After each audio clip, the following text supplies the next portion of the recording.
I give Phil all the reports he asks for, and yet he's constantly asking me for updates.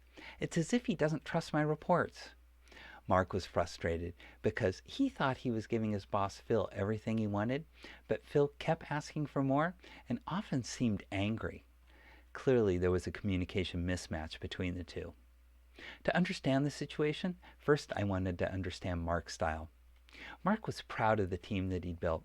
They were working on many projects, and he'd organized the team to focus on the highest priorities.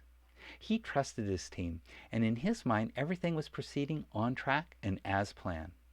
When a problem came up, he counted on the team to take care of it and escalate to him if they needed any help, which from time to time they did.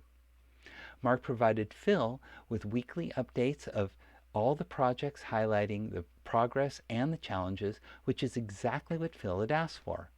But clearly it wasn't enough. Then I asked Mark to describe Phil's style, especially how he communicated. Mark said that he would only get very short messages from Phil, sometimes in email, but mostly in text messages. Phil loves texting. Mark also recalled that Phil hated being blindsided. He wanted to be the first to know any news, either good or bad. I made several suggestions to Mark. First, I suggested that he mirror Phil's communication style, reflecting back that same short, to-the-point style that Phil used. I also suggested that he use text messages, since that seemed to be Phil's preference. And finally, I suggested that Mark increase the frequency of the updates. Rather than wait for the weekly report, send Phil a text whenever there was any news, good or bad. Work to make sure that Phil was never surprised by any issue.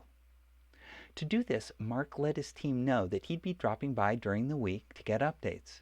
He also asked that if they heard anything new, to let him know immediately so that he could pass it along. Within just 2 weeks of this new approach, the tone of Phil's text completely changed. Rather than asking for information, Phil started offering useful suggestions, a sign that he wanted the projects to succeed. And Mark was relieved that the tone of Phil's text message seemed much less angry. Happiness for you and your boss can be achieved by taking the time and care, like Mark did, to understand and mirror your boss's communication style. Thanks so much for listening. If you like this, leave a comment and share it with others. And please subscribe to the channel and stay tuned for the next episode. Thanks again.